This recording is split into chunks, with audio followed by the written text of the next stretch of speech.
Hello everyone, Nary here from Drakewing Gaming. If you know me on Twitter, the Gaming Dragon. Today I'm coming back at you another Let's Play episode of No More Future. So, the last place we left off, we'd actually gotten into a little train with Daphne, and we were heading to New Relay, and, well, apparently there's going to be a little detour for unknown reasons, and I'm really curious about that. I wonder what's going to happen. I wonder why they're having a little detour.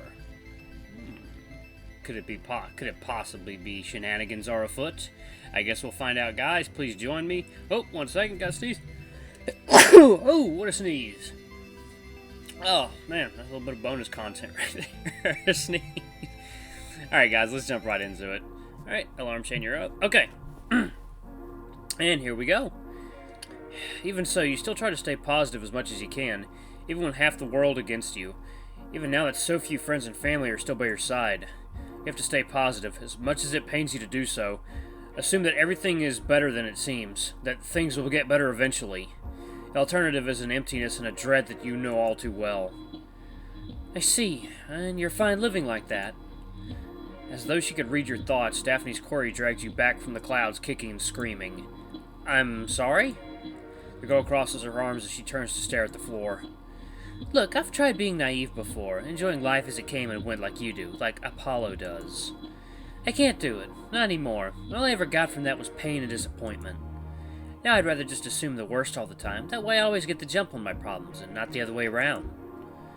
You understand where your friend is coming from. It sounds like a reasonable, if perhaps a little extreme way to live your life. But you're not sure if you could handle the pain that would likely come alongside it. Dear Lord, where the hell did this conversation end up? Noticing how dark your thoughts have become all of a sudden, you try to lift both you and your friend's spirits with a joke. Sounds pretty edgy, not gonna lie. Though it takes her a while to react, in the end your friend cannot help but smile at your remark. Blame video games for it. I still have my one-liners from fighting game banter. Oh yeah, that stuff can get pretty cheesy. I would know, I still remember all of your characters' victory quotes from when you pummeled me at Reaper's side the other day. Heh. Still looking forward to getting your ass handed to you again on that one? As if! You won't be so lucky next time. I don't think I'm the one who needs luck between the two of us. Now it's your turn to smile at Daphne's cocky remarks, in spite of how absolutely wrong she is in her overconfidence. It's nice to hang out with you like this. Daphne's eyes suddenly widen as she processes your remark. Ugh, sorry. It is? Yeah, it is.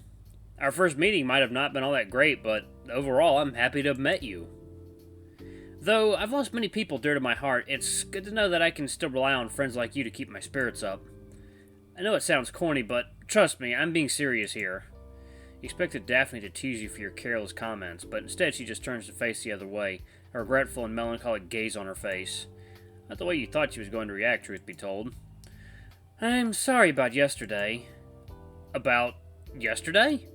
It takes a while for you to realize what the human's talking about, but eventually you manage to recall everything that happened during your brief stay at the cafe. Daphne wasn't in the best of moods when she first approached you and Nim at your table, which at the time felt somewhat unnerving. Could this be what she was referring to? As though she could read your mind, the girl resumes talking as soon as you realize it. Yeah, I was snappy and a bit of an asshole. You don't need to pretend like you didn't notice it. I can tell that you did. She's right about that, though she didn't have to state it so bluntly. You only just remembered, after all. Still, given that she's voluntarily opened the door for you, you figure you might as well inquire more as to her reasons for behaving the way she did. So then, why did you react so poorly to me being there? Did I say something that upset you without realizing it? The human angrily shakes her head at your queries, seemingly upset with herself for whatever reason. Because I thought you'd come for the same reason everyone else did. We just met the previous day, after all, and I still don't know everything about you. Hell, I still don't even know. I still don't even now. And like I said, when I don't know all the facts, I tend to assume the worst. So that's it. You suppose that explains it, all things considered, even though it's not a particularly nice thing to hear. So you thought I'd come to the cafe just to laugh at you? That's what most people come there for. You wouldn't have been the first to stalk me all the way to the workplace or my house, just for the sake of cringing at me. I thought I made it clear when we first met that I wasn't that kind of person. Though she seems somewhat regretful over her mistaken assumption, Daphne reacts to your comment as bluntly as ever.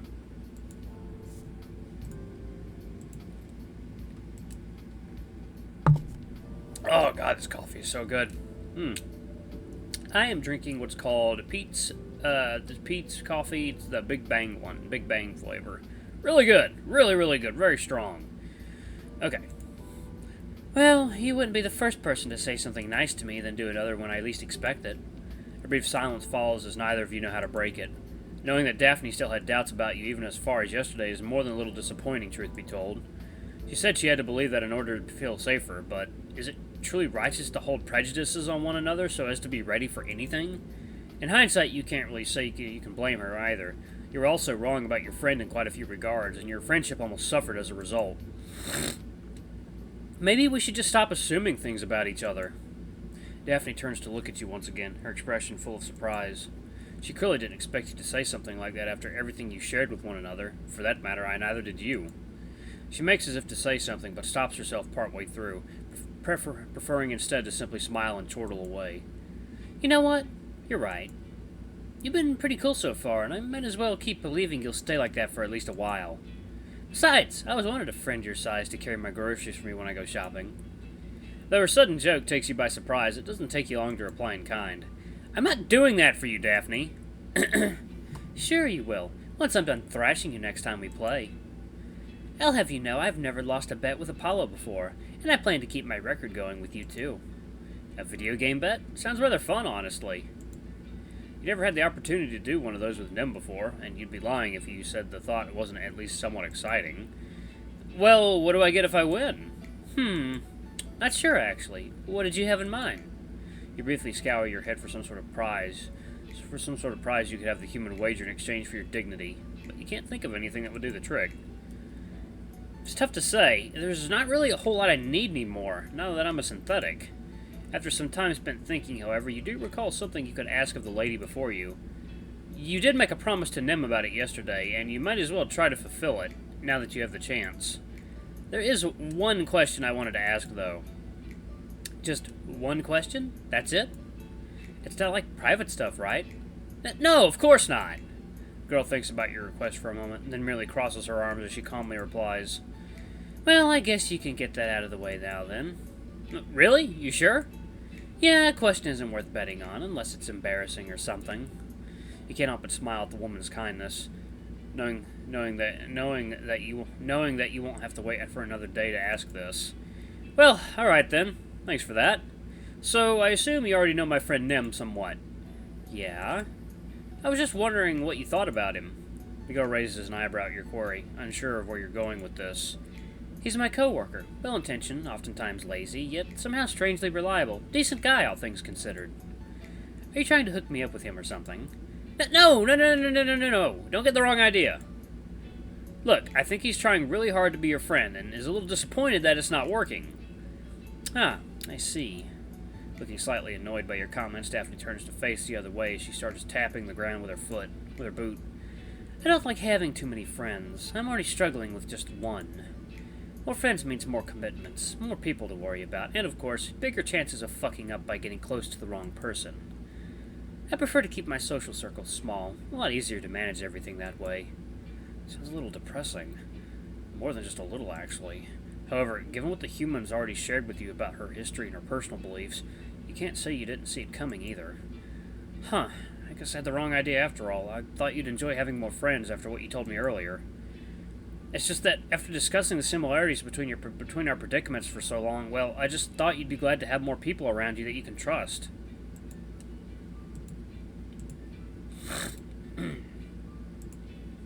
The girl clenches her fist upon hearing you say that, seemingly conflicted. Look, it's not like I hate him or anything. But what if he turns out to be like everyone else? Or worse, what if I start thinking he will, like I thought you would yesterday? In spite of her attempts to look calm and composed, your friend can't hide the worry in her voice. Again, you can see where the girl's coming from. You know how it feels to be abandoned by those you once held dear, and judging from the look on her face, so does she. You can't say you find her beliefs entirely unreasonable, especially when you were this close to sharing them yesterday. Maybe that's why you can't help but share your thoughts with the human once again. I can't ease your worries, Daphne. If you say you have good reason to assume stuff like that of the other people, I'm willing to believe you. All I want to do is offer some suggestions. It's up to you whether you take them or not. Nim's my friend. I've known him since we were kids, so I know he's a good person at heart. If you want, he could be your friend too. The train is silent for a while, ignoring the sound of the wind slamming against the windows in the background. Daphne rubs the back of her head as she wonders how she could respond to your pleas, looking conflicted once more. It is with a heavy sigh that she finally addresses you once again, after what felt like an eternity spent lost in thought. All right, I'll consider giving him a shot one of these days. Though you spend a few seconds looking thoroughly surprised, the shock is soon replaced by joy and enthusiasm. Thanks, Daphne. Don't thank me yet. If he winds up disappointing me, I'll be disappointed in you too, you know. I'm sure that won't happen. I have faith in my friends. The girl laughs off your corny remark, feeling a lot better than before. All right, enough of the cheesy lines. We're in a train, not a dairy fate. Oh. A pitch-black darkness envelops the train before Daphne can finish her joke, surprising you both. Or at least you. A tunnel? Yeah, the fastest detour to New Relay goes through Mount Fahrenheit. You didn't know? I didn't, no. It's my first time not using the fastest route to get to Pandora. Aw, little baby needs a nightlight. I never said anything of the sort. More chuckling from the human as much as it annoys you to hear it. You really ought to stop looking so surprised by every little change you didn't see coming. Well, cheer up. You should only take a few minutes before we're back in the sunlight again. Until then, we can just... Uh-oh. Oh! Well, well, well. Would you look at that? Oh. I've been looking all over for you, pretty girl. Who the hell is this guy? Look, Daphne, maybe we should... The hell do you want? The hell do you want, asshole? Daphne! Oh, I'm glad you asked. I think you'll be coming with me now, pretty girl. Uh-oh, someone's about to get their damn ass kicked. As a matter of fact, I would. Huh? You think a gun is enough to scare me? You're in the middle of a fucking train, idiot. I dare you to do it. Unless you're nothing more than a coward. You! Don't fucking push me, you brat! I'll fucking kill you if you... Why shouldn't I? You have nothing to threaten me with. Possession of a firearm is 20 years in prison. Shooting one is enough for a permanent stay. So what? You think I'm scared of you? If you don't hand over what you owe us, I'll kill you!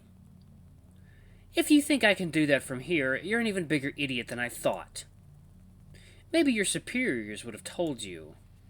Had they known you were about to try something so stupid all by yourself. Alright, asshole. You're asking for it.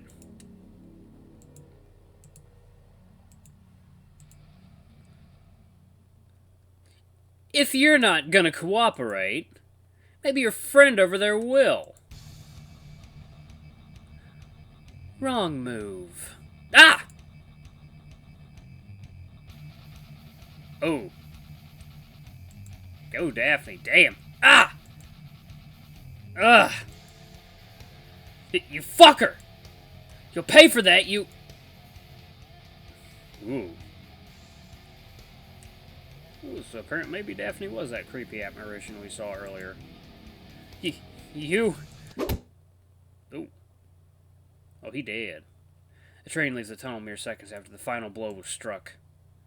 Daphne towers over the unconscious body of her would-be assailant, whose utterly terrorized expression is still visible even while knocked out. As for you, you're right where you were when this whole mess started, staring at your friend from a respectable distance away, a mixture of awe and shock on your face. What just happened? I dealt with him, plain and simple. The human's voice sounds utterly emotionless and even robotic as she calmly replies to your rhetorical query. I can see that! You knocked the guy out faster than I can see it! Instead of replying, Daphne merely turns to face the unconscious thug on the floor with strange, dead serious eyes. It's almost creepy in a way, seeing her like that. Where did you learn to fight like that? Video games. Right. You sure that's it? You have a hard time imagining that to be the whole story. You've been playing alongside Nim ever since you were kids, and neither of you would be able to hold their own in a fight against Daphne like that. In a fight like... Blah, let me never do that. Would have held your own in a fight like Daphne did. Her movements were fast, precise, calculated in advance, and... Oh, some more bonus content right there for you. And when she stomped on his head with her boot near the end of the fight, it probably hurt like a truck. She's definitely no stranger to combat, that's for sure. Did someone teach you how to fight like that? No. That's incredible. You're really self-taught? More or less. Her answers are suddenly much briefer than usual, but they also seem more honest, at least for the most part. I assume this wasn't the first time you've been in a fight. It isn't. Though you're relieved in a way that your friend's not hiding away from your quarries for once, you'd be lying if you didn't find this whole thing tremendously disturbing. The total lack of emotion on her face and in her voice as she replies is concerning, to say the least, and her gaze is still transfixed onto the guy on the floor. You quietly approach your friend, making sure that she can see you all the way through so as to not scare her. Daphne, are you all right? As soon as you lay your hand on her shoulder, her entire predisposition seems to change all at once. Her body quickly begins to relax as she suddenly turns to face you, looking a little confused as she does. Of course I am. Why do you ask? It's a little difficult to answer, truth be told. Oh, come on. Don't tell me you got scared just from seeing me whoop this guy's ass like that. I wasn't scared. Mostly. I was more so concerned. You looked like you'd seen a ghost just now, and you weren't answering me like you usually do. I see. The human grows silent for a while, seemingly pondering over your words with an unsettled look on her face. Well, I'm really sorry for worrying you then. It wasn't my intention. So I'm pretty sure that Daphne was that apparition. Maybe it's her ability. It's like a split personality ability or something like that. Like a literally split. I guess you could say my mind was still in the fight. I couldn't stop thinking about it. You were thinking about the fight you just had? You suppose that's not too strange, all things considered. It must have been the adrenaline or something like that keeping her alert. I still can't believe that just happened. Everything was happening so fast, I couldn't get a grip. I should have tried to help you out somehow. It's a miracle you didn't end up dying because of me. You already helped out enough by not doing anything. I did? Yeah, that guy wasn't after my life. He was after my money. And nobody will risk an entire lifetime behind bars for the sake of money they can't even have. Now, what in the world could she mean by that? Did I just save? Did I just save? Did I just save? No, I did not.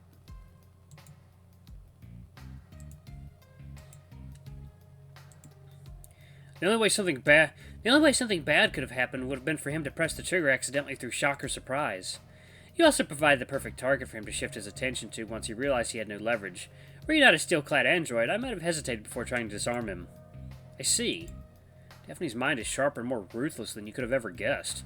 You never met anyone who could think this coldly about a situation as tense as this, much less face the end of a gun as bravely and emotionlessly as she did. Makes you wonder whether you really are the machine between the two of you. Anyway, I guess this proves it. Huh? What are you talking about? What I said the other day, about how this is my problem to handle. As you can see, I can handle myself just fine without your help. You don't need to worry about me or anyone else. You take that as confirmation that this thug was indeed connected to those three you fought off the other day. You were planning on asking about that, but it looks like that won't be necessary. Needless to say, knowing that makes it a little bit harder to have confidence in your friend's bravado. I don't think that's the moral you're supposed to learn from all this mess. Are you sure you're gonna be fine keeping all that stuff bottled up inside you? Even when there are literal assassins coming after you? Not to mention how illegal it is for you to be fighting back on your own to begin with. It's not illegal if you don't get caught. You figuratively raise an eyebrow at the human, whose serious look, even in the midst of a jest, makes it clear that your concerns don't matter in the slightest. In spite of that, you try your best to insist. I know that you're joking, but... Look, I appreciate that you want to help out and everything, but this is not your battle to fight. It's mine. I told you I'd take care of everything the last time we talked about this, and I don't easily go back on my words. Maybe you should. You hear someone's voice speaking from within the carriage, much to the shock of both you and your friend. At first you think it's the would-be thieves, but a quick stomp on Daphne's behalf reveals that he remains unconscious for now. Given that there's no one left around you that could be responsible for that, you let your gaze wander over to the other side of the carriage, and what you find leaves you thoroughly speechless. Oh shit! You'd almost forgotten about that thing by now. It's only been 2 days since your first encounter, yet so much has happened in this brief span of time. And now here it lies again, a humanoid being of pure darkness, staring at you from 10 feet away with eyes tinged blood red. It's been a while. Its voice is the same as you recall, vaguely human with a timbre somewhere between a whisper and a nightmare. You take a step back from the creature, overtaken with surprise and fear as you are. While Daphne takes one forward, a strangely defiant look on her face. What do you want now? You have to do a double take as you try to process what she just said. You know that thing? The girl immediately turns to face you, her newfound surprise mixing with her anger.